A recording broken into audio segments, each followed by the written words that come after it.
ॐ सहना भवतु सहनौ भुनक्तु सह वीर्यङ्करवावहै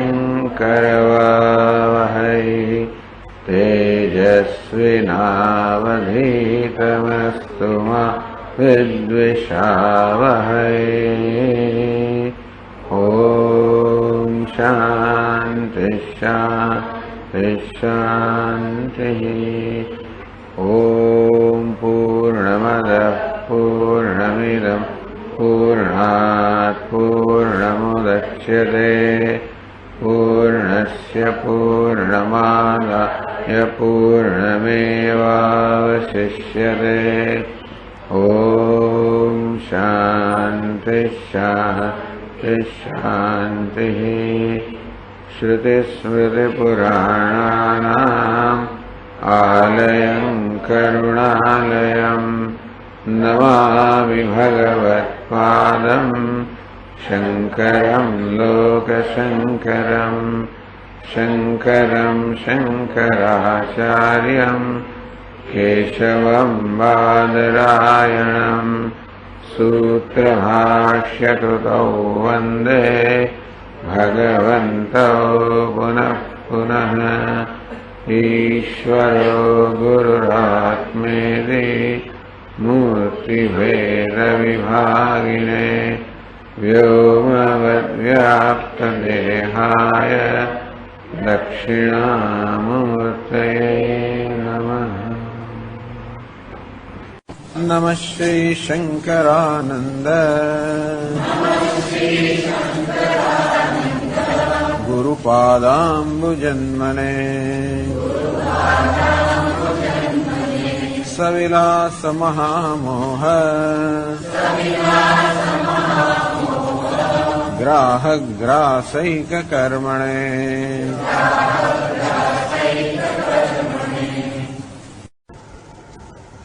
ब्यासीमा श्लोक थी। विरोधि प्रत्ययं त्यक्त्वा नैरन्तर्येण भावयन् लभते वासनावेशाद् स्वप्नादावपि भावनाम्। भुञ्जानोऽपि निजारब्धम् आस्थातिशयतो निशम् ध्यातुं शक्तो न सन्देहः विषयव्यसनी यथा परव्यसनिनी नारी व्यग्रापि गृहकर्मणि तदेवास्वादयत्यन्तः परसंगरसायनम्। परसंगं स्वादयन्त्याः अपि नो गृहकर्म तत् कुण्ठी भवेदपि त्वेतत् आपाते नैव वर्तते। गृहकृत्यव्यसनिनी यथा सम्यक् करोति तत् परव्यसनिनी तद्वत् न करोत्येव सर्वथा। तो उपासनाનું સ્વરૂપ સમજાવે છે। વિરોધી પ્રત્યયમ તક્ત્વા એનું ધ્યાન કરવાનું હોય અને વિરોધી પ્રત્યયનો ત્યાગ કરીને નૈરંતર્યેણ ભાવન પોતાના ધ્યેય વિશેની નિરંતર ભાવના કરતા કરતા વાસનાવેશાદ વાસના આવેશથી આ વાસનાના આવેશને કારણે એ પ્રકારના સંસ્કાર મનમાં આદિમાં પડતા જાય। જેમ પથ્થર પર લીટો પડતો જાય કુવા પર જ્યારે પેલા પનિયારીઓ જ્યારે દોરડાથી પાણી કાઢતી હોય ત્યારે પેલા પથ્થર પર આમ ધીમે ધીમે ધીમે દોરડાને કારણે આંકો પડતો જાય, આંકો પડતો જાય, આંકો પડતો એમ કરતા કરતા તો પછી એક એકદમ મૂળો આંકો પડી જાય. પથ્થર જે વસ્તુ પર પણ આંકો પડે. આરે તો અન્નમ ભટ્ટ એમાંથી બહુ જ મળ્યો. અન્નમ ભટ્ટ એવું કહેવાતું હતું, ખાવા પીવા સિવાય દૃષ્ટપુષ્ટ શરીર અને ખાવું પીવું બસ. એની ભાભીએ ટોણો માર્યો કે કંઈ કરો. હવે ટોણા માર માર કરે. એકવાર અન્નમ ભટ્ટને થયું કે બસ હવે હું કંઈ કરીને બતાવો. કરીને બતાવો નહીં, ટોણા મારીને લાગુ મરી જવો હતો. તો આપઘાત કરો કુવામાં પર ગયો, જોયું તો આ પથ્થર છે એના પર પણ આવી અસર થાય તો મારા મગજ પર કેમ ના થાય અસર? હવે નક્કી કર્યું નહીં હું અભ્યાસ કરીશ એમ કરીને અસર થઈ. વસ્તુ આવી રીતે આપણું મન ગમે તેવું હોય પણ એક ના એક પ્રકારના લીસોડા પડ્યા જ કરીએ. ઓમ નમઃ શિવાય, ઓમ નમઃ શિવાય, ઓમ નમઃ શિવાય, ઓમ નમઃ શિવાય. તો ધીમે ધીમે આંકા પડતા જાય, પડતા જાય, પડતા જાય. અને પછી જેવી રીતે આપણે એક નીક ખોદી હોય તો પાણી કેવી રીતે નીકમાં જ વહેવા માંડે તેવી રીતે આપણા મનમાં આવી નીક ખોદી એટલે પેલા વિચારના પ્રવાહ પણ એ નીક દ્વારા વહેવા માંડે સ્વાભાવિક રીતે. તો આવો મનનો સ્વભાવ છે, એનો ઉપયોગ કરવામાં આવે છે ઉપાસનામાં કે એકના એક જ પ્રકારની વૃત્તિની બસ એ જાળવી રાખીએ એટલે ધીમે ધીમે આપણા મનમાં નીક પડતી જાય. એને વાસના કહેવામાં આવી. જેમ ઊંડી થતી જાય તેમ તેમ પાણી જેમ બીજા વિષયનો પ્રવાહ આપોઆપ એ નીકમાંથી વહેતો થાય. વાસના વેશાત સ્વપ્નાદો ભાવનામ લભતે. અરે સ્વપ્નને બીજી અવસ્થાઓ જેમાં સભાનતા ન હોય, આમ સભાનતાપૂર્વક જે પ્રયત્ન કરવામાં આવે છે એને કારણે મનમાં જે સંસ્કાર પડે એ આપણે સભાન ન હોય તો પણ ચાલુ રહે. અને મન એની જાતે જ પોતાની ટેવથી, પોતાના સંસ્કારથી એના એ જ પ્રકારની વૃત્તિનું આવર્તન કરતું રહે. ભુંજાનોપી નિજારબ્ધમ આસ્થાતિશયતો નિશમ ધ્યાતુમ શક્ત ન સંદેહ. તો ત્યાં સુધી આ સંસ્કાર પડે, એવા પ્રબળ સંસ્કાર પડે કે પોતાના પ્રારબ્ધ કર્મને બસ બીજો બધો વ્યવહાર કરતો હોય તો પણ આનો પ્રવાહ મનમાં જળવાઈ રહે. ટૂંકમાં જે પ્રવાહ પોતે મનમાં ઉત્પન્ન કર્યો હોય જળવાઈ રહે, બીજો બધો વ્યવહાર થતો હોય તો પણ. જેમ દ્રષ્ટાંત આપે તેવી રીતે પેલી પનિહારીઓ માથા પર બેડા લઈને ઊભી હોય, જાત જાતની વાતો કરી તો પણ એક પ્રવાહ જળવાઈ રહે. પોતાના મન પોતાના માથા પર બેડું છે, બેડાનું જે સમતોલન જળવાઈ જ રહે. અને તે રીતે આ ઉપાસ્ય વિષય જે હોય, જે વિષય હોય એના ધ્યાનનો પ્રવાહ જળવાઈ રહે. ન સંદેહ, કોઈ સંદેહ નથી. વિષય વ્યસની હતા. તેમ જેને વિષયમાં એકદમ રસ હોય એને પેલા વિષયનું ધ્યાન કેવું મનમાં જળવાઈ રહેતો, બીજો બધો વ્યવહાર કરતો હોય તો પણ જે પોતાનો પ્રિય વિષય હોય, જેનું વ્યસન હોય એનું ધ્યાન જળવાઈ રહે. તો એટલે કહેવામાં આવ્યું કે પરસંગમ સ્વાદયંત્યા આપી નો ગૃહકર્મ તત્ કુંઠી ભવે. જેમ ઘરનું કામ કરવાનું હોય પણ આપણું મન બીજા કશાકમાં લાગેલું હોય, જો રસ પડતો હોય તો મન સ્વાભાવિક રીતે પોતાને રસ કે આનંદ આવે છે એ આનંદ આવનારના વિષયનું ચિંતન કર્યા કરે અને આ પાતે નહીં વર્તતે. ઉપર છેલ્લા મનથી બધો વ્યવહાર કરે થાય. ટૂંકમાં રોજ રોજ પેલું ઘરનું કામ કરવાની ટેવ હોવાને કારણે એ કામ કરવા માટે બહુ આખા મનની જરૂર ના પડે. ઉપર છેલ્લા મનથી પણ વ્યવહાર ચાલે. આ પાતે નહીં વર્તતે, આ પાતે નહીં વર્ત. એટલે કોઈ પ્રકારના પ્રયત્ન વગર, સ્વતંત્ર પ્રયત્ન વગર પેલી ટેવથી છે. જેમ ટેવ પડી ગઈ એટલે ઊંટ ગાડીને ખેંચી જાય પોતાના ગંતવ્ય સ્થાન પર, તેવી રીતે આપણું મન પણ જે કંઈ વ્યવહાર કરવાનો હોય એ ઉપર છેલ્લી રીતે કર્યા કરે અને મનનો એક ભાગ કર્યા કરે. બાકી મન તો પોતાની ઈચ્છિત વિષયનું ચિંતન કરતું હોય. મોટે એવું થતું જ હોય છે ને. ઘણું બધું આપણું જે ચિંતન હોય છે બધું યાંત્રિક કર્મ યાંત્રિક કર્મ હોય છે. આમ યંત્રની જેમ કર્મ થયા કરે. આપણે તો બેભાન હોય, બેભાન એટલે બીજે ક્યાંક આપણું મન હોય અને છતાં પણ આપણો વ્યવહાર ચાલ્યા કરે. એ બતાવે છે કે વ્યવહાર કરવા માટે પૂરેપૂરા મનની આવશ્યકતા નથી હોતી. મનનો એક ભાગ હોય, એક અંશ હોય, એના વડે પણ વ્યવહાર ચાલી શકે. એટલે આ બધું કહેવાનો હેતુ એ છે કે જે ઉપાસક હોય, જે ધ્યાન કરતો હોય, એનો ધ્યાનનો પ્રવાહ મનમાં જળવાઈ રહે અને છતાં પણ વ્યવહાર કરી શકે. તો એ એટલા બધા પ્રવાહ સંસ્કાર ઉત્પન્ન કર્યા હોય તો નહીતર નહીં. એ ખરું, મનમાં એક વૃત્તિ આવે એટલે બીજી વૃત્તિને ખસેડી મૂકે, પણ છતાં પેલી વૃત્તિનો પ્રવાહ આપણે એટલો પ્રબળ બનાવ્યો હોય તો બીજી વૃત્તિ આવે એમ છતાં પણ પેલાનો પ્રવાહ ચાલુ રહે. આમ બે પ્રવાહ ચાલુ રહે મનમાં. એક તો ધ્યાનના વિષયનો પ્રવાહ અને બીજો ઉપર છેલ્લો પ્રવાહ, વ્યવહારનો પ્રવાહ. એ વાત સાચી છે. ગૃહકૃત્ય વ્યસનની યથા સમ્યક કરોતી, પરંતુ જેને ઘરના કામનું વ્યસન છે એ પૂરેપૂરું મન દઈને કામ કરતી હોય સ્ત્રી, તો એ જેવી ચીવટથી એને સારી રીતે કામ કરી શકે એવી ચીવટથી પેલી સ્ત્રી વડે કામ ન થાય. કામ થાય ખરું, બહુ ભલી વાર ના હોય એમાં, પણ થાય ખરું. તેથી તદ્વત ન કરોતી, તો જેનું મન પૂરેપૂરું આ ઘરના કામમાં છે એ જેટલી સારી રીતે કામ કરી શકે એવું પેલી સ્ત્રી ના કરી શકે, એ ખરું. તો આ પ્રકારે જે સમજાયું 87મા શ્લોકમાં એનો જે દાર્ષ્ટાંતિક એટલે આપણો જે ઉપાસક છે એને એમાં સમજાવે છે. દાર્ષ્ટાંતિક ઉપાસનાનો જે ઉપાસનાને સમજાવવા માટે જે દૃષ્ટાંત આપ્યું એ દૃષ્ટાંતમાંથી જે બોધ આપણે મળે એ પછી આપણે આ ઉપાસના વિષયમાં યોજીને બતાવે છે. એવં ધ્યાનૈક નિષ્ઠોપી લેશાલ્લૌકિક મારભેદ તત્વવિત્વ વિરોધિત્વાદ લૌકિકમ સમ્યગાચરેદ.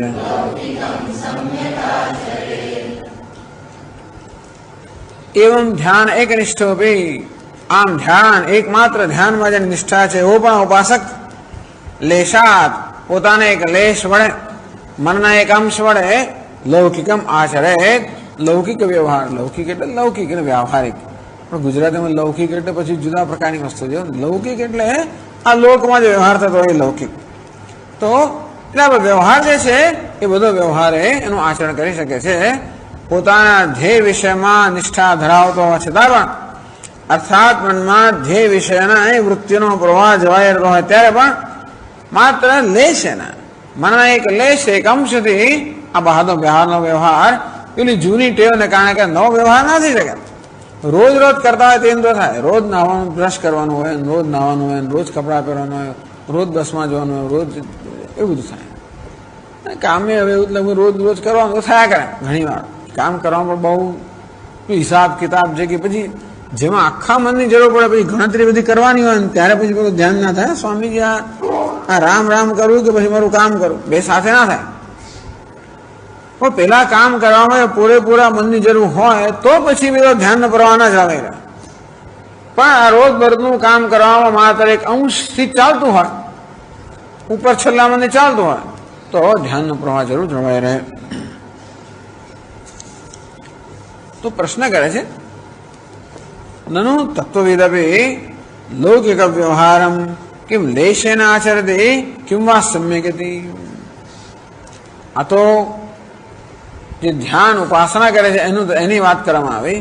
હવે તત્વજ્ઞાની છે એટલે ધ્યાનની વાત કરતી વખતે આ ગ્રંથકાર તત્વજ્ઞાન અને ધ્યાનનો ભેદ પણ સમજાવ્યા કરતા હોય છે, જેથી એ ભેદ આપણા ખ્યાલમાં રહે. તો ચાલો આપણે તો આ ધ્યાતાની ઉપાસકની વાત કરી જે આત્માની ઉપાસના ધ્યાન કરી રહ્યો છે, જેમાં સ્વપ્રયત્ન છે. જ્ઞાનમાં કોઈ પ્રયત્ન નથી. ઉપાસના એક માનસ કર્મ હોવાના કારણે સ્વપ્રયત્ન છે. જો પ્રયત્ન ન હોય તો એ વૃત્તિનો પ્રવાહ જળવાઈ ન રહે. પરંતુ એકનો એક પ્રવાહ આપણે દીર્ઘકાળ સુધી જાળવી રાખ્યો હોય તો પછી પેલા આવેગને કારણે જળવાઈ રહેતો હોય છે. આપણું મન પણ એક પ્રકારનો આવેગ વેગ પ્રાપ્ત કરે અને એવી રીતે આમ પેલો ચાકડો ફેરવીએ થોડીક વાર એની જાતે બધી ફર્યા કરે અને તેવી રીતે મનને પણ આપણે એક વાર ગતિમાં લાવીએ ઘણા વર્ષો સુધી, પછી એની જાતે જ એનો પ્રવાહ જળવાઈ રહે. અને છતાંય પણ બને કે એ પ્રવાહ જળવાનો પ્રયત્ન કરવો પડે. કદાચ એકદમ એકાગ્રતા માંગી લેનારું કોઈ કામ હોય તો શક્ય છે કે પ્રવાહ વળી પાછો એમાં વિક્ષેપ પડે, પણ એકાગ્રતા ન માંગી લે તો એવું બધું કામ થઈ શકે અને મનમાં પેલો પ્રવાહ જળવાઈ રહે. આ ઉપાસકને ધ્યાતાની વાત કરવામાં આવી તો પૂછે છે કે તત્વવેદ અર્થાત જે તત્વજ્ઞાની છે, હું બ્રહ્મ છું એ પ્રકારનું તત્વજ્ઞાન ધરાવે છે. તત્વવેદ ભી લૌકિક વ્યવહારમ કેમ લેશન આચરતી, એ તત્વજ્ઞાની પુરુષ છે એ પણ એનો વ્યવહાર છે માત્ર ઉપર છેલ્લી રીતે કરે છે. કેમ સમ્યક આચરતી કે સારી રીતે કરે છે. તો બે નારીના દ્રષ્ટાંત આપવામાં આવ્યા.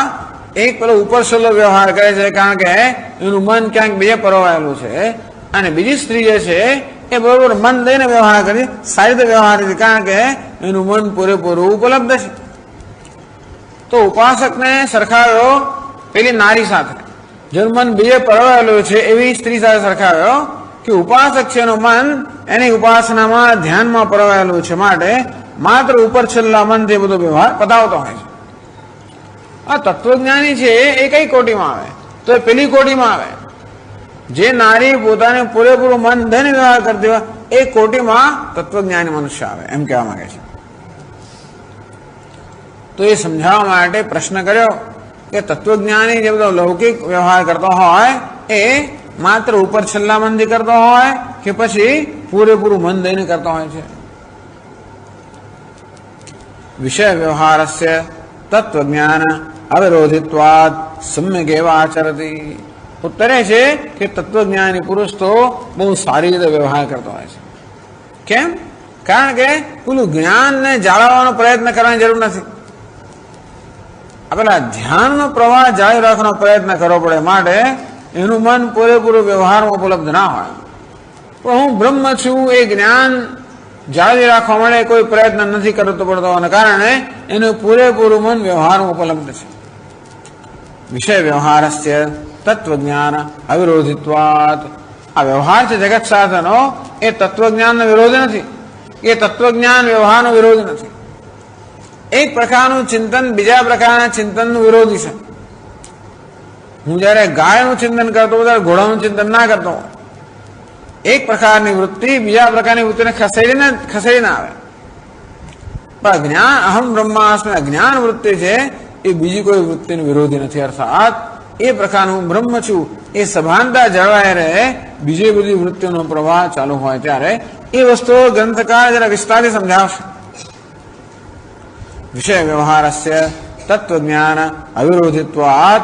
આ વિશ્વનો વ્યવહાર છે એ તત્વજ્ઞાનનો વિરોધી ન હોવાના કારણે સમ્યગેવ આચરતી. આ તત્વજ્ઞાની મહાપુરુષ છે એ પોતાનો વ્યવહાર સારી રીતે કરે છે. જેમ પેલી સ્ત્રી પૂરું મન દઈને ઘરનું કામ કરતો હોય તેવી રીતે આનું પણ પૂરેપૂરું મન ઉપલબ્ધ છે. કરવો છે કે નહીં જુદી વાત છે, પરંતુ કરવો હોય તો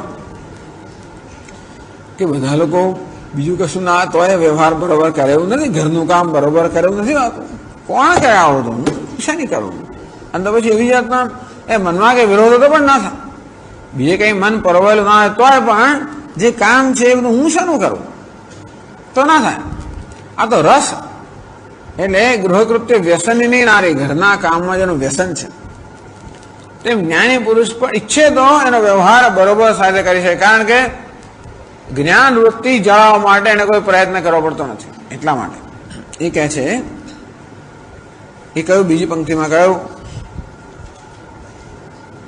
તત્વવિત્તુ અવિરોધિત્વાત. આ તત્વજ્ઞાની તો તત્વજ્ઞાન વ્યવહારનો વિરોધી ન હોવાના કારણે લૌકિકમ સમ્યક આચરેત. લૌકિક વ્યવહાર પણ એનું પણ સારી રીતે આચરણ કરે છે. અવિરુદ્ધત્વમેવ દર્શાવી 88મા શ્લોકમાં બતાવે છે ગ્રંથકાર કેવી રીતે અવિરુદ્ધત્વ વ્યવહાર અને જ્ઞાનને વિરોધ નથી, એ 88મા શ્લોકમાં સમજાવે છે. માયામય પ્રપંચોયમ આત્મા ચૈતન્ય રૂપ ધૃક इति बोधे विरोधः कः लौकिक व्यवहारिणः.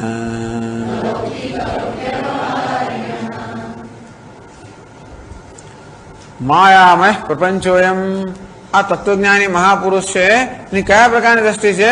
અયમ પ્રપંચ માયામય. આ પ્રપંચ અર્થાત આ જગત તો માયામય છે. આત્મા ચૈતન્ય રૂપ ધ્રુવ. આત્મા અર્થાત હું તો ચૈતન્ય સ્વરૂપ છું. હું ચૈતન્ય સ્વરૂપ છું. આ વ્યવહાર મિથ્યા છે, માયામય છે. ઇતિ બોધે એ પ્રકારનો બોધ હોવાને કારણે, એ પ્રકારનું જ્ઞાન હોવાને કારણે કો વિરોધ લૌકિક વ્યવહારિણ. આત્મા જે સત્ય છે, સ્વપ્રકાશ છે એને, અને પ્રપંચ જે મિથ્યા છે, આ સત્ય છે ને એ મિથ્યાનો વિરોધ નથી.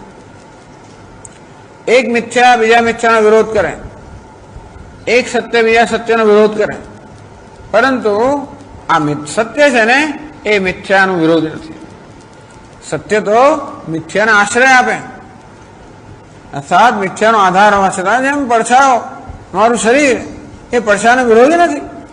પડછાયો તો મારે કારણે છે ને, એટલે હું પડછાનો વિરોધ નથી, હું મારા પ્રતિબિંબનો વિરોધ નથી, રજ્જુ પેલા સર્પનો વિરોધ નથી, આ સુવર્ણ અલંકારનો વિરોધી નથી. અને તે રીતે આ બ્રહ્મ જ્ઞાન કોઈ પ્રપંચનો વિરોધી નથી. આત્મા પ્રપંચનો કે સંસારનો વિરોધી નથી. ખરેખર તો બધો જ વ્યવહાર તૈયાર થઈ છે કે જ્યારે આત્મા બધા વ્યવહારને સત્તા સ્ફૂર્તિ પ્રદાન કરતો હોય ત્યારે જ. આત્મા ચૈતન્ય રૂપ ધ્રુવ. આત્મા તો હું સર્વ સાક્ષી છું, પ્રકાશક છું. એ પ્રકારનું જે સભાનતા વ્યવહાર તો પણ જળવાઈ રહે, સમજાવે છે બધું. પરંતુ એક અપરોક્ષ છે, આ વ્યવહાર પ્રત્યક્ષ છે. આ બંનેનું અધિકરણ જુદું જુદું છે. જ્યાં બંનેનું અધિકરણ એક હોવાય ત્યાં એકબીજાનો વિરોધ કરે. અધિકરણ એક જ સ્થાન, એક સ્થળે, એક સમયે એક જ વસ્તુ હોઈ શકે, બે વસ્તુ ન હોઈ શકે. પણ બે જુદા જુદા સ્થળે તો બે વસ્તુ હોઈ શકે.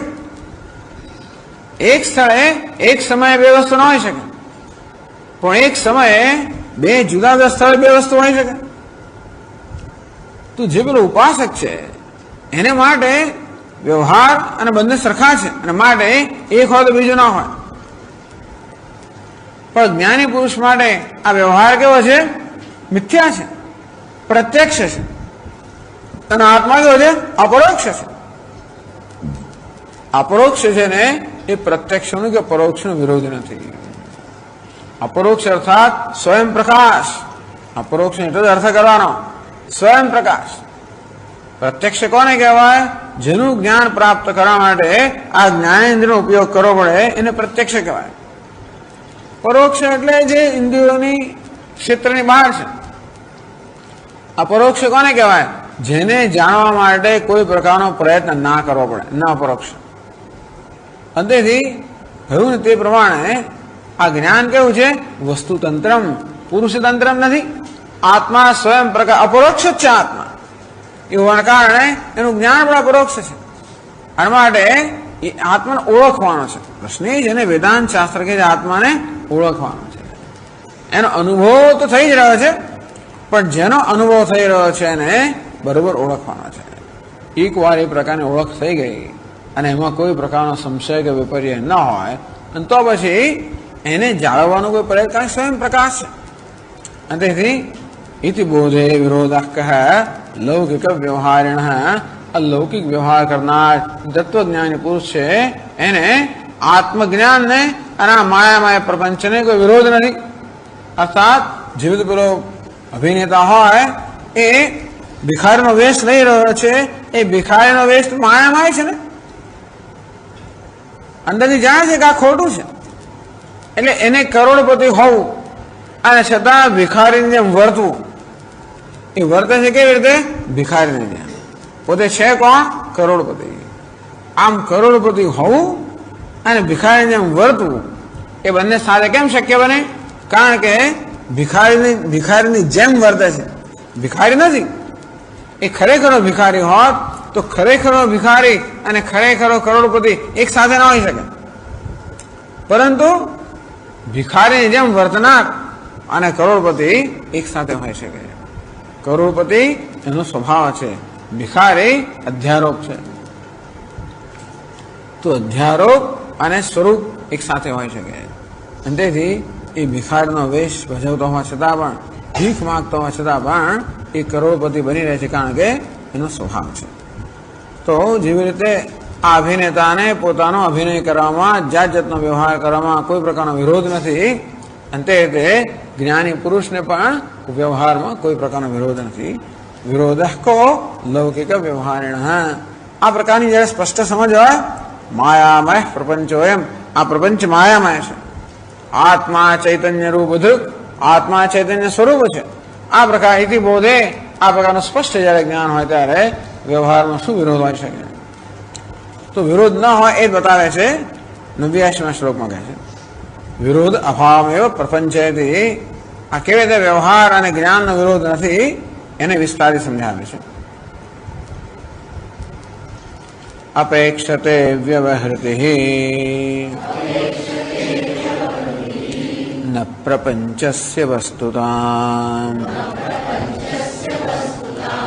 નાપ્યાત્મજાડ્યમ કિમ ત્વેષા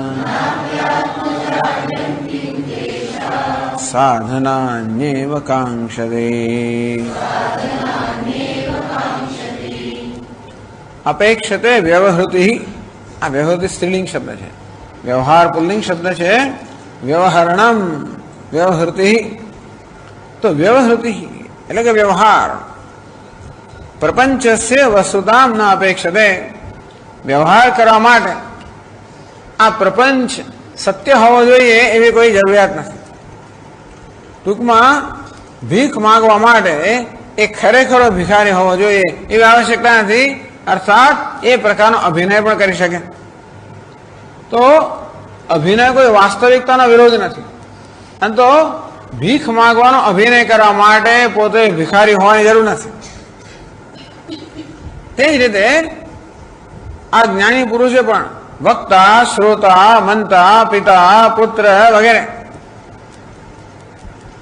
પછી વક્ત્રી શ્રોત્રી પણ સમજી લો ટૂંકમાં, એ પ્રકારે વ્યવહાર કરવા માટે એને માટે કોઈ વ્યવહારની સત્યતાની જરૂર નથી. જેની સાથે બોલું છું એ સત્ય હોવો જોઈએ કે બોલનાર સત્ય હોવો જોઈએ. હું વક્તા છું માટે અર્થાત હું બોલી રહ્યો છું માટે વક્તા હોવો જ જોઈએ, સાંભળી રહ્યો છું માટે શ્રોતા હોવો જ જોઈએ એવો નિયમ નથી. આ વક્તૃત્વ પણ એક અભિનય થઈ જાય. જ્ઞાની પુરુષ માટે અભિનય છે. નૈવ કિંચિત કરોમીતિ યુક્તો મન્યેત તત્વવિદ પશ્યન શૃણવન સ્પૃશન જિઘ્રન. આમ સાંભળતો હોય, બધું જ કરતો હોય, જોતો હોય, સાંભળતો હોય, સૂંઘતો હોય, ખાતો હોય, પીતો હોય, આ એને વ્યવહાર કહેવાય. નૈવ કિંચિત કરોમીતિ. આ બધો વ્યવહાર કરતી વખતે પણ એના મનમાં આ સ્પષ્ટતા છે, હું કાંઈ કરતો નથી. ઇન્દ્રિયાણી ઇન્દ્રિયાર્થેષુ વર્તન્તે. તો કોણ આ બધું કરે છે? આ ઇન્દ્રિયો પોતાના વિષય સાથે વ્યવહાર કરી રહી છે. તો તમે કોણ છો? હું તો બધાનો સાક્ષી છું. આમ સાક્ષી પણ નહીંતર બધા સાક્ષી જ છે. જે માણસ માને છે કે વ્યવહાર કરું છું એવા કરતો નથી હોતો. કારણ કે હું વ્યવહાર કરનાર છું એ ભ્રમ છે. હું કરતા છું, ભોગતા છું એ ભ્રમ છે. એ સત્યતા હોત તો જ્ઞાની પુરુષ માટે પણ વ્યવહારની સત્યતા આપ્યા વગર વ્યવહાર ન થઈ શકે. અત્યારે પણ આ કેવું નાટક ચાલી રહ્યું છે ને. ભલે આપણે ખબર નથી કે નાટક ચાલી રહ્યું છે, પરંતુ ખરેખર હું અર્થાત આત્મા કરતા, ભોગતા, વક્તા, શ્રોતા ન હોવા છતાં પણ કેવું બધું ચાલી રહ્યું છે ને. ટૂંકમાં આ બધું બોલવા માટે, ચાલવા માટે, ખાવા પીવા માટે આત્માએ વક્તા, શ્રોતા, ભોગતા હોવાની જરૂર નથી. એની સન્નિધિ માત્રથી ઉપાધિ બધો વ્યવહાર કરતી જ હોય છે. અહંકાર વિમૂઢાત્મા કરતા અહમ મન્યતે. અહંકારથી જેનું મન મૂળ થઈ ગયું છે એ પોતાને કરતા ભોગતા માને છે.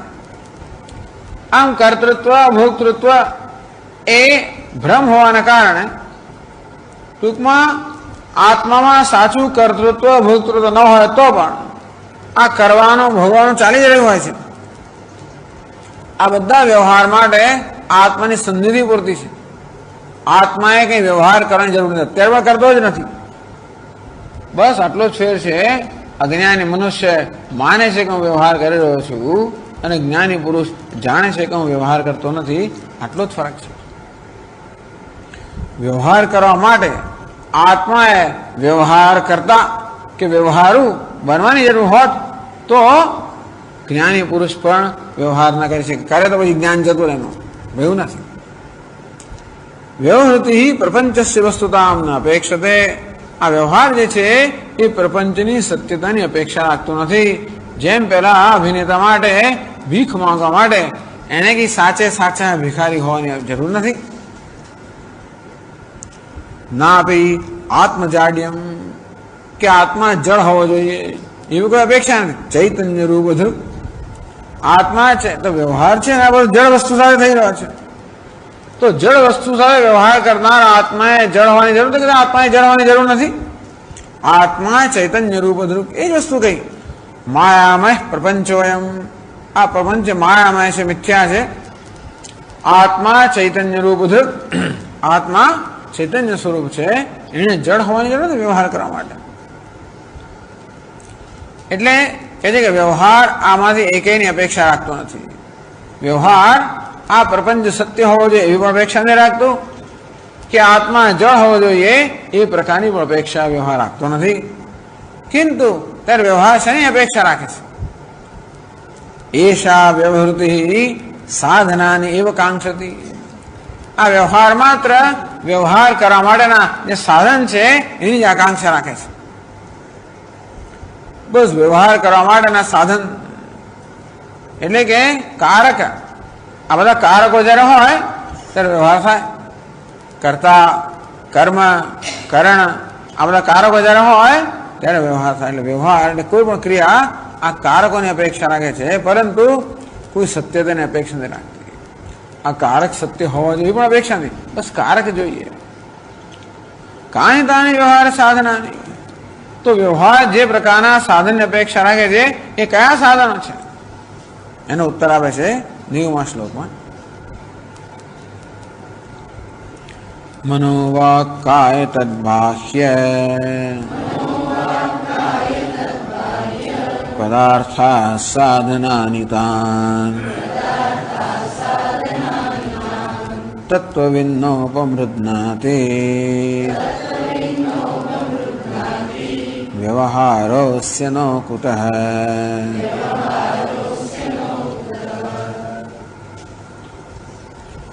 મનોવાક્કાય તદ્બાહ્ય પદાર્થા સાધનાની. તો આપણો રોજબરોજનો વ્યવહાર કરવા માટે કયા પ્રકારના સાધનની જરૂર પડે? આપણા આધ્યાત્મિક સાધનો અને આદિ ભૌતિક સાધનો, આદિ દૈવિક સાધનો. સાધનો 3 સ્તરના હોય: આધ્યાત્મિક, આદિ ભૌતિક, આદિ દૈવિક. આધ્યાત્મિક કયા? મન, વાણી, કાયા. બસ 3 સ્તરે વ્યવહાર થતો હોય છે. કર્મ 3 સ્તરે થતું હોય: શરીરના સ્તરે, વાણીના સ્તરે અને મનના સ્તરે. કાયેન વાચા મનસેન્દ્રિયર્વા. આ કાયાથી, વાચાથી અને મનથી આ 3 સ્તરે વ્યવહાર થતો હોય તો આ સાધનો જોઈએ. બોલવું હોય તો પછી આપણી વાઘ ઇન્દ્રિય જોઈએ, એ બોલાય નહીં. હાથ પગ ઊંચા કરવા હોય તો શરીર જોઈએ, ઇન્દ્ર ના થાય નહીં. વિચાર કરવો તો મન જોઈએ, ઇન્દ્ર ના થાય. એ વાત સાચી છે. ટૂંકમાં શરીરના સ્તરે કર્મ કરવા માટે શરીર જોઈએ, વાણીના સ્તરે કર્મ કરવા માટે વાણી જોઈએ અને મનના સ્તરે કર્મ કરવા માટે મન જોઈએ. બરાબર છે. એટલું જ નહીં, પરંતુ બહારના સાધનો પણ જોઈએ. તદ બાહ્યા પદાર્થા ગૃહ ક્ષેત્રાદય. ઘર જોઈએ, ખેતર જોઈએ, વેપાર સામગ્રી જોઈએ, આ બધી વસ્તુ જોઈએ. ટૂંકમાં આદિ ભૌતિક જગત જોઈએ, બહારનું સાધન. અત્યારે પુસ્તક જોઈએ, વાંચવા માટે પુસ્તક જોઈએ, બોલવા માટે માઇક્રોફોન જોઈએ, એ બધું જોઈએ. જોવા માટે ચશ્મા જોઈએ, સાંભળવા માટે હિયરિંગ એડ જોઈએ, જોઈતું હોય તો. ટૂંકમાં આ બધા કેવા છે? બાહ્ય સાધનો. તો આધ્યાત્મિક સાધનો અને આદિ ભૌતિક સાધનો, તદુપરાંત આદિદૈવિક પણ ગણી લેવાના. આ પ્રકાશ હોય તો જ આપણે એકબીજાને જોઈ શકીએ, અને તેથી આ પ્રકાશનો પણ અનુગ્રહ જોઈએ, સૂર્ય દેવતાનો. આ શબ્દો ત્યારે તમને પહોંચે જ્યારે દિગ્ દેવતાનો અનુગ્રહ હોય, ત્યારે સંભાળે.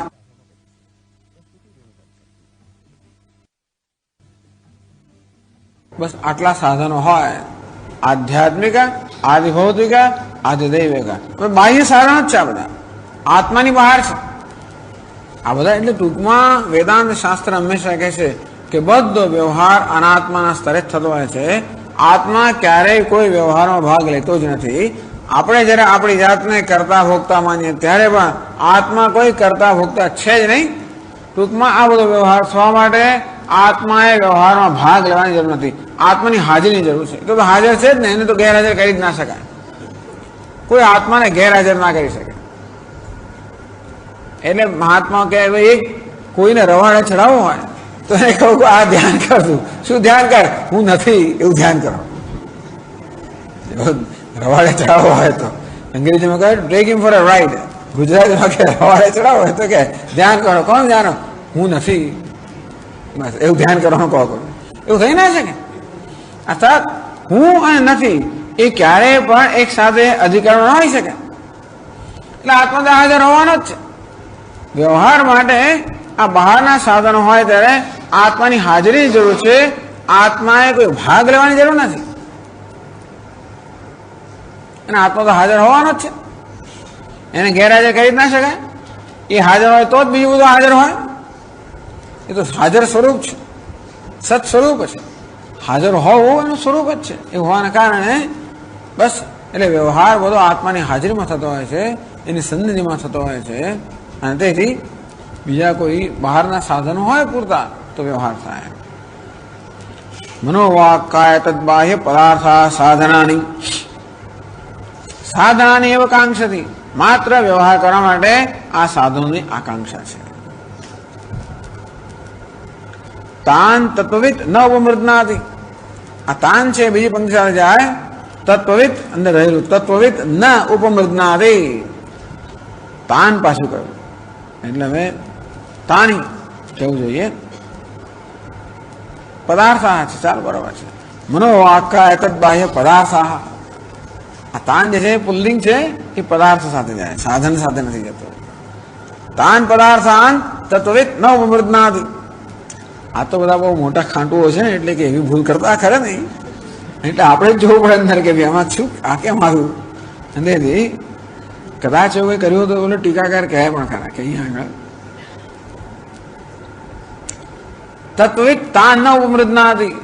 આ તત્વજ્ઞાની છે તાન પદાર્થાન ન ઉપમૃદનાતી. ટૂંકમાં એવું નથી કે આ તત્વજ્ઞાની આ બધા પદાર્થોને નષ્ટ કરી નાખે છે. જો આ એક મહત્વની વસ્તુ એ છે બ્રહ્મ સત્યમ જગત મિથ્યા, કે આત્મા સત્ય છે જગત મિથ્યા છે. આ બંનેને એકબીજાનો વિરોધ નથી. એટલે કે આત્માનું જ્ઞાન થાય માટે મિથ્યા જગત નાશ થઈ જાય એવું નથી. કે જ્ઞાની પુરુષને હું બ્રહ્મ છું પ્રકારનું જ્ઞાન થાય એટલે જગત દેખાય છે એવું પણ નથી. આ જગતની પ્રતીતિ થયા જ કરતી હોય છે, માત્ર એની સત્યતા નથી રહેતી. આ સત્યતા છે ને પ્રતીતિ તો ઇન્દ્રિયોના સ્તરે થતી હોય. આ સત્યતા બુદ્ધિના સ્તરે છે. ઇન્દ્રિય નથી કહેતી કે આ પદાર્થ સત્ય છે. હવે બુદ્ધિ કહે છે ઇન્દ્રિયો તો માત્ર બહારના પદાર્થો જેવા છે તેવા દેખાડે છે. બુદ્ધિ પછી એનો નિર્ણય કરે છે આ સાચું છે આ સાચું નથી. તો બસ ત્યાં ફેરફાર કરવાની જરૂર છે. પતિ ગયું એટલું જ કરવાની જરૂર છે. જે જગ્યાએ પ્રશ્ન ક્યાં છે બુદ્ધિના સ્તરે છે. સમજો વેદાંતમાં લાગણી આવતી જ નથી, પણ લાગણી બધી બુદ્ધિમાંથી જન્મેલી છે. જે લાગણીઓ બધી છે ને એ બધી આમાં બુદ્ધિ એટલે આ નિર્ણયમાંથી જન્મેલી છે ને. આ મારી માં છે એવો નિર્ણય થયો ત્યારે પછી મારો પ્રેમ ઉભરાય, નહીં તો નથી ઉભરાય. રસ્તામાં કેટલાય જતા હોય ને આવતા બધું થતું આપણે જઈએ ત્યારે એમાં એકદમ હા આ તો આપણો માણસ તરત જોયા પડે લાગણી થાય. બાકી તો બધા આવે જાય બધું થતું હોય ને. આપણું તો કેવું થતું હોય છે એ લાગણી જન્મી ક્યાંથી? પેલા જ્ઞાનમાંથી આપણું છે એના જ્ઞાનમાંથી લાગણી જન્મે ને, નહીં તો ના જન્મે. તો હું ધ્યાન રાખું આ કેમ છે આ સ્કૂટર પર જાય છે આ તો આપણે ગૌતમભાઈ લાગે ને ઉપર જોજો ભાઈ કેવું છે ધારો કે પછી મારું ધ્યાન જાય ત્યાં આગળ કે બરોબર ચલાવે છે કે નહીં, શું થયું શું નહીં, ક્યાં ગયા ક્યાં નહીં, હું જોયા કરતો. કેટલાય સ્કૂટર વાળા હોય જ છે ને, આપણે ક્યાં જોતા હોય છે કોઈને. પણ એટલે એ શું છે આપણા નથી એ પ્રકારનું જ્ઞાન છે. આ બધી લાગણીઓ છે ને એનો નિર્ણય કોણ કરે છે? આ સમજ જ કરતી હોય. જ્ઞાન બુદ્ધિમાં જે નિશ્ચય હોય ને એ બધી લાગણીઓ દોરતી હોય છે. આમ ભગવાન માટે લાગણી કેમ થતી નથી? એટલે કહ્યું એટલે એથી મત્વા ભજન તેમાં આમ બધા ભાવ સમન્વિતા. આ બુદ્ધિમાન મનુષ્યો જે છે એ વિદ્વાન લોકો આ પ્રકારે મને જાણીને મારું ભજન કરે છે. આમ ભગવાનને સમજીએ એટલે આના પ્રત્યે ભાવ જન્મે. એમને ભાવ જન્મેલો તો ભૂતકાળની સમજથી જન્મ્યો હશે એવું નથી કે સ્વામી તો કઈ ભગવાનને જાણતો એમના બહુ ભક્તિ શ્રદ્ધા છે એ ભૂતકાળની મૂળ લઈને આપણે આવે શું છતાં સમજ આમ જેમ જન્મે તેમ આપણામાં ભાવ જન્મે. તો તત્વવિદ તાન પદાર્થાન તાની સાધનાની ન ઉપમૃદનાતિ. ટૂંકમાં આત્મા સત્ય છે માટે મિથ્યા ગેરહાજર રહેવું કે પેલું મિથ્યા જતું રહે તો સત્ય આવે. સબમરીન ફિલોસોફી, સ્વામી દયાનંદ મહારાજ કહે સબમરીન ફિલોસોફી. સબમરીન એટલે શું કે મનમાં ધ્યાન કરતો હોય યોગી અને પછી બધી વૃત્તિઓ જતે ત્યારે પછી આત્મા ઉપસી આવે. સબમરીન એટલે શું કે પાણી નીચે હોય એ ઉપર આવે ત્યારે દેખાય ને, એવી તો આત્મા બધી વૃત્તિમાં ડૂબી ગયેલો છે.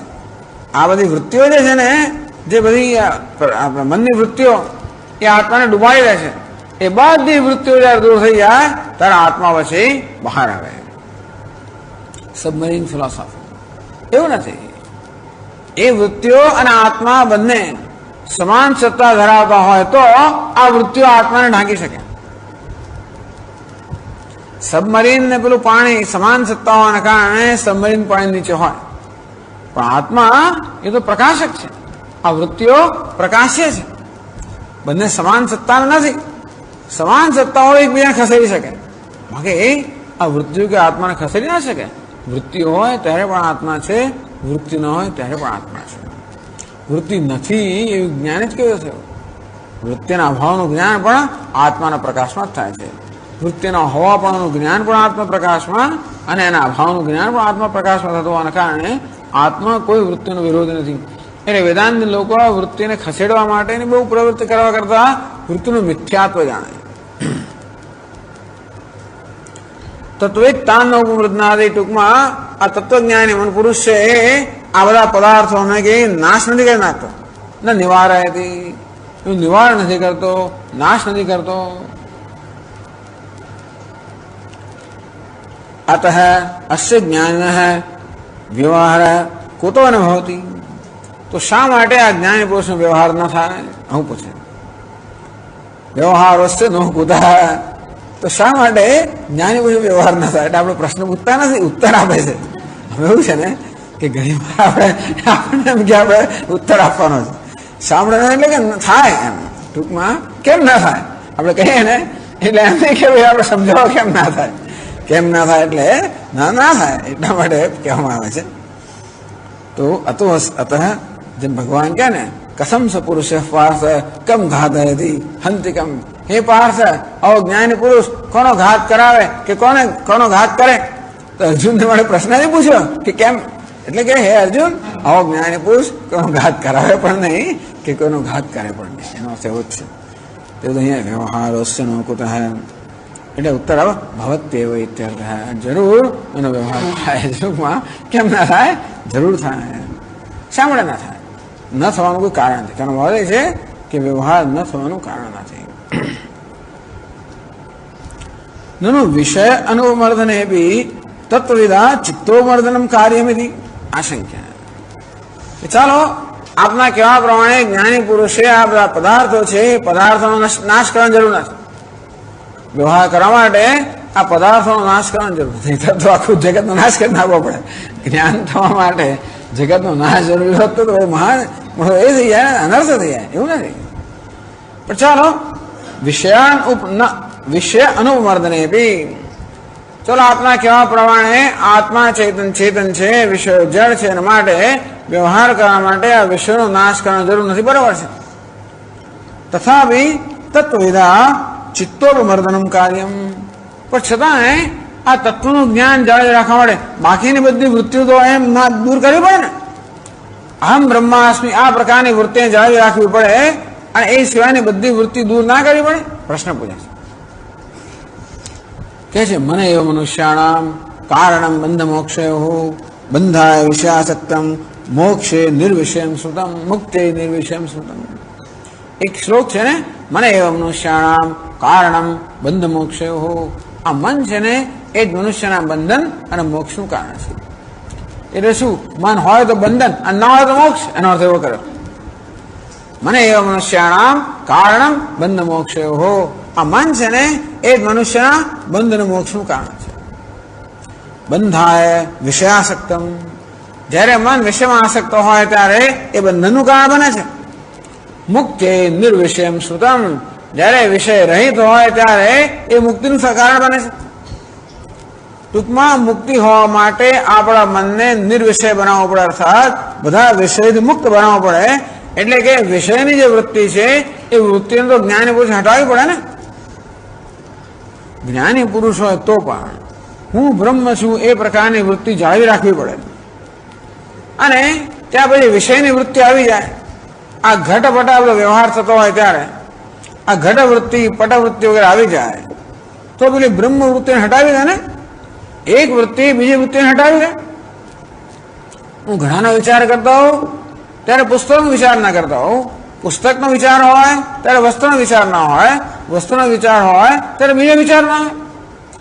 આ તે રીતે એવું ખરું કે નહીં કે બ્રહ્મનો જયારે વિચાર હોય ત્યારે આ પદાર્થનો વિચાર ન હોઈ શકે? ચાલો ભાઈ, એને પદાર્થનો નાશ કરવાની જરૂર નથી, પરંતુ બ્રહ્માકાર વૃત્તિ જાળવી રાખવા માટે એને બીજી બધી વૃત્તિઓનો નાશ તો કરવો જ પડે ને. તત્વવિદા ચિત્તોપમર્દનમ કાર્યમ, તત્વજ્ઞાની છે એને પણ ચિત્તનું ઉપમર્દન, આ ચિત્ત વૃત્તિ નિરોધ, પોતાના ચિત્તની બધી વૃત્તિનો નિરોધ કરી નાખે, બધાને રોકી દે અને પોતાના ચિત્તને એકાગ્ર કરે બ્રહ્મમાં, તો જ એનું બ્રહ્મ જ્ઞાન ટકી રહે ને. બ્રહ્મ જ્ઞાનનું પણ બ્રહ્મનું જ્ઞાન ક્યારે ટકી રહે કે બ્રહ્મની સભાનતા જાળવી રાખવા માટે એને પણ આ બ્રહ્માકાર વૃત્તિ જાળવી રાખવી પડે, બીજી બધી વૃત્તિઓને એને દૂર હટાવવી પડે, અને તો જ એનું જ્ઞાન જળવાઈ રહે. તો ભલે ને જગતના વિષયો બધા રહી ગયા, પણ આ ઘડો ભલે બહાર હોય પણ અંદર ઘટાકાર વૃત્તિ ના જન્મે તો ઘડા સાથે વ્યવહાર ના થાય. ઘડા સાથે વ્યવહાર કરવા માટે આપણા મનમાં ઘટાકાર વૃત્તિ જન્મવી જોઈએ, એટલે કશું ના થાય. એટલે કે જરા પેલું શર્ટ લઈ આવો, આમ ઉભો રહ્યો હોય, ક્યાં છે શર્ટ? પેલી વૃત્તિ જન્મતી નથી, પેલું શર્ટ સામે છે પરંતુ વૃત્તિ જન્મતી. તો આપણે ભાગાને ભાગે એટલે આમ જોયા કરીએ, ફાંફા મારીએ. ઘણી વાર આપણે ફાંફા મારતા હોઈએ છે ને, કે જો પેલા કબાટમાં લઈ આવો, કબાટમાંથી પેલી ફલાણી વસ્તુ લઈ આવો. શું લઈ આવો? ગ્લાસ લઈ આવો. ચાલો ખોલ્યું, આમ આમ જોયા કરીએ, ઉપર નીચે ચારે બાજુએ ગ્લાસ સામે જ પડે છે, પણ એની વૃત્તિ જન્મતી નથી. જો વૃત્તિ ના જન્મે તો વ્યવહાર ન થાય. વ્યવહાર થવા માટે વૃત્તિ જન્મવી પડે, એવું છે. તો હવે આ જગતના પદાર્થો સાથે વ્યવહાર કરવા માટે એ બધા પદાર્થોની વૃત્તિ તો મનમાં જન્મવી પડે ને. આ ઘડો પકડવા માટે ઘટાકાર વૃત્તિ, આ ટમેટાકાર વૃત્તિ, પુસ્તકાકાર વૃત્તિ, જે બધા શબ્દો બોલવામાં આવે છે એ બધાના આકારની વૃત્તિ જન્મવી જોઈએ ને. શબ્દો આ વાણી વડે બોલાય પહેલા પણ મનમાં વિચારો રૂપમાં હોય છે ને, એ બધા વિચારો ના જન્મે તો આ વ્યવહાર કેમ થઈ શકે? કોઈ વ્યવહાર ક્યારે થાય? વ્યવહાર તો કર્મ છે ને. કર્મ થતા પહેલા મનમાં એ પ્રકારનો સંકલ્પ કે વૃત્તિ ઉઠવી જોઈએ તો જ થાય. તો બ્રહ્માકાર વૃત્તિઓ તો આ બધી વૃત્તિ કેવી જન્મે? એટલે જ્ઞાની પુરુષે બીજી વૃત્તિને હટાવી હોય, જો બીજી વૃત્તિ હટાવી દે તો પછી વ્યવહાર ના થઈ શકે. અર્થાત વ્યવહાર કરવા માટે આ વ્યવહારના વિષય પણ જોઈએ અને જોડે જોડે એ વિષયના આકારની વૃત્તિ પણ જોઈએ તો જ વ્યવહાર થાય. નહીં તો હોય તો ના દેખાય. અને એ શું કહે છે? Hearing but not listening. એટલે સાંભળે પણ તો ના સાંભળે. આપણે ગુજરાતીમાં બે શબ્દો જોશો આપણે, હિયરિંગ અને listening. He hears but does not listen. એ સાંભળે છે પણ સાંભળતો નથી. ટૂંકમાં આ શબ્દો કાન પર પડે છે પણ અંદર જતા નથી, કારણ કે અન્યત્ર મનઃ ભુવમ ના શ્રવસમ, મારું મન બીજે હેતુ માટે મને સંભળાયું નહીં. તો આ સરસ પ્રશ્ન પૂછે છે કે ચાલો આપના કહેવા પ્રમાણે આ જગત મિથ્યા હોવાના કારણે જગતના પદાર્થોનો ખસેડવાની કે જગતના પદાર્થોનો નાશ કરવાની કે ખસેડવાની જરૂર નથી પડતી અને માટે વ્યવહાર શક્ય છે. પરંતુ વ્યવહાર કરવા માટે માત્ર પદાર્થ જ જોઈએ એટલું નહીં, પરંતુ એને અનુરૂપ વૃત્તિ પણ મનમાં જોઈએ. પરંતુ જ્ઞાની પુરુષે જ્ઞાન વૃત્તિ જાળવી રાખવા માટે આ બધી વિષય આકારની વૃત્તિઓ છે એને હટાવી તો પડે જ ને, તો જ એનું જ્ઞાન જળવાઈ રહે. ઇતિ આશંક્ય, એ આશંકા કરીને એ 91માં શ્લોકમાં પ્રશ્ન પૂછે છે, એનો ઉત્તર આપે છે.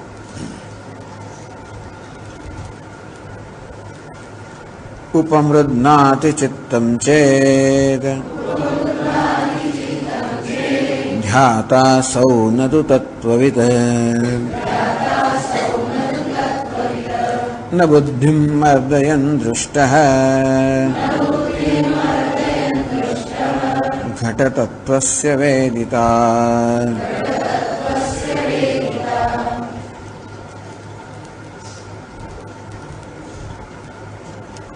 उपमृदनादि चित्तम चेत आ ज्ञानी पुरुष पर जो પોતાના ચિત્તને ઉપમૃદનાદિ એ ચિત્તનો નિરોધ કરી નાખે, એ ચિત્તનો નાશ કરી નાખે. તો યોગ શાસ્ત્ર કહે છે યોગ ચિત્ત વૃત્તિ નિરોધ. ચિત્ત વૃત્તિનો નિરોધ થઈ અર્થાત ચિત્તની વૃત્તિ ઉઠે જ નહીં. ચિત્તની વૃત્તિને રોકી રાખવામાં આવે, ચિત્તની વૃત્તિ ઉઠે જ નહીં. ખરે રોકી રાખવાની પણ નહીં, રોકી રાખવામાં પ્રયત્ન થયો, ધ્યાન થયું, પણ સમાધિ કોને કહેવાય? ચિત્તની વૃત્તિ ઉઠે જ નહીં.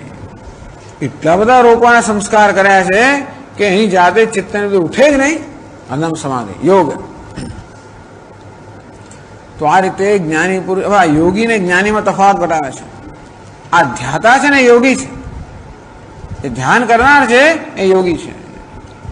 યોગમાં સ્વપ્રયત્ન જોઈએ, જ્ઞાનમાં સ્વપ્રયત્ન ના જોઈએ, એ માટે એ બેનો ભેદ બતાવે છે. આમ વાત કદાચ જ્ઞાની નહીં કરતા હોય તો પણ એ દ્વારા આપણને જે ધ્યાતા છે એનું પણ આપણને ખ્યાલ આપવામાં આવે છે. ઉપમૃદનાદ ચિત્તમ ચેત, જો આ વ્યક્તિએ પોતાના ચિત્તનું ઉપમર્દન કરવું પડે, ચિત્તને રોકવું પડે, ચિત્તનો નાશ કરી નાખવો પડે, ચિત્તની વૃત્તિઓને રોકવી પડે અને પોતાના મનને એકાગ્ર કરવાની જરૂરિયાત પડે તો અસૌ ધ્યાતા, તો આ માણસ ધ્યાતા હોવો જોઈએ. ન તો તત્વવિદ, એ તત્વવિદ ના હોય, એ ધ્યાતા હોવો જોઈએ. તથા કારણે તત્વવિદ એ વનસ્યાત, આવું કરવાની જરૂર પડતી હોય ત્યાં સુધી એ તત્વવિદ નથી. એટલે કે બ્રહ્માકાર વૃત્તિ જાળવવા માટે કોઈ પ્રકારનો પ્રયત્ન કરવાની જરૂર ન હોય ત્યારે આપણે તત્વવિદ કહીએ. એટલે જયારે નિધિધ્યાસન આપણે કરતા હોઈએ ત્યારે આપણે પ્રયત્નપૂર્વક એ વૃત્તિ જાળવી રાખવી પડતી હોય છે અને ત્યારે બીજી બધી વૃત્તિઓનો નિરોધ કરવો પડે. નિધિધ્યાસન વખતે હમ બ્રહ્માસ્મિ એ શેના માટે છે? પેલી વિપરીત બુદ્ધિ દૂર કરવા માટે, આ દેહાત બુદ્ધિ દૂર કરવા માટે.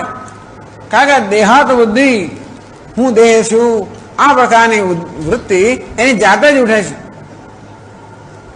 હું દેહ છું એ પ્રકારની વૃત્તિ મારા કોઈ પ્રયત્ન વગર ઉઠે છે. એટલા જ માટે એ વૃત્તિને હટાવીને ત્યાં હું બ્રહ્મ છું એ પ્રકારની વૃત્તિને આપણે સ્થાપિત કરવી પડે. આ પ્રક્રિયાને નિધિધ્યાસન કહેવામાં આવે છે. આ ત્યાં સુધી કરવું પડે જ્યાં સુધી હું દેહ છું એ પ્રકારની વૃત્તિ ઉઠે જ નહીં. હું બ્રહ્મ છું એ પ્રકારની વૃત્તિ સ્વાભાવિક જળવાઈ રહે અને હું દેહ છું એ વૃત્તિ ઉઠે જ નહીં. ત્યારે એને આપણે તત્વવિદ કહીએ. ટૂંકમાં આ જ્ઞાનમાં નિષ્ઠા ધરાવનાર છે એને અહીંયા તત્વવિદ કહેવામાં આવ્યો.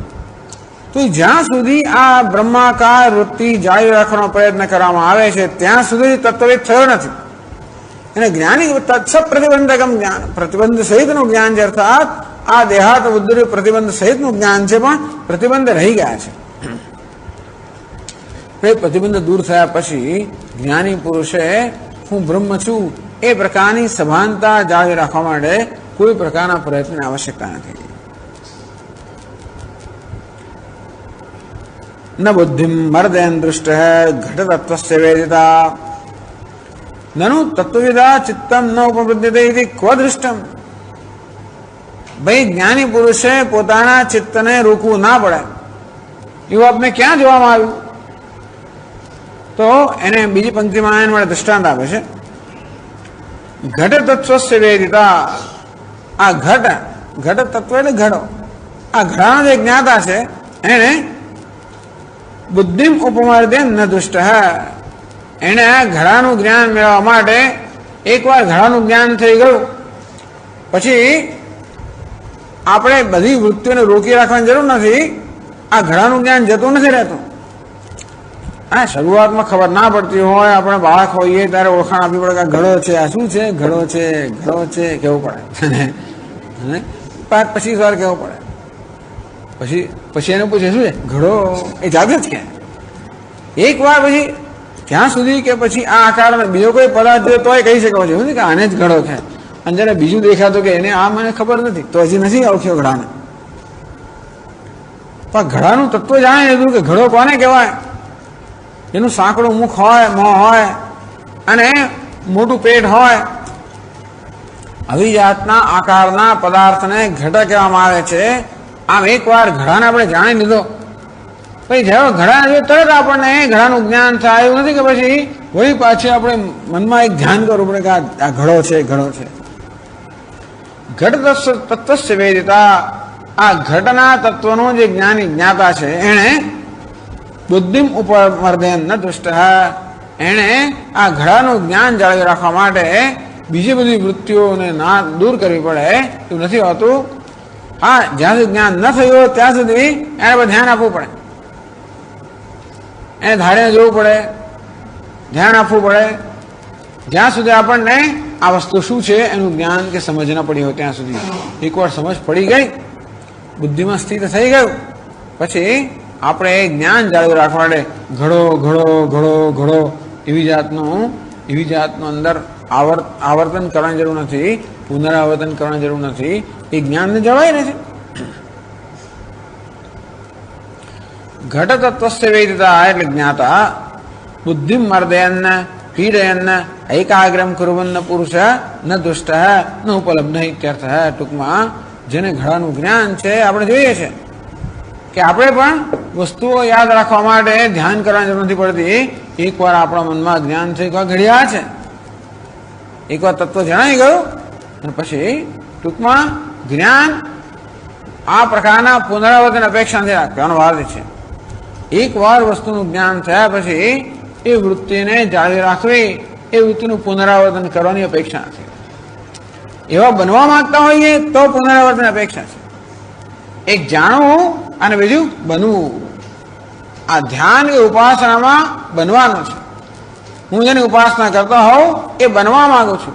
એ બનવા માટે આપણે એ વૃત્તિ જાળવી રાખવી પડે, એ જાણવા માટે જાળવી ના રાખવી પડે. બનવા માટે આપણે મનને ઘડવું પડે. મનને એકનો એક આકાર આપણે આપ્યા જ કરે, ધીમે ધીમે મન એ આકારનો બની જાય. એ બનવાની પ્રક્રિયા છે. પણ જાણવા માટે એવી કોઈ પ્રક્રિયાની આવશ્યકતા નથી. માટે ઘટ તત્વ સંવેદિતા આ એને પોતાની બુદ્ધિને નષ્ટ કરીને પોતાના ચિત્તને એકાગ્ર કરીને ઘડો ઘડો એ પ્રકારનું ધ્યાન કરવું પડે એવી કોઈ જરૂર નથી ઘડાના જ્ઞાન માટે.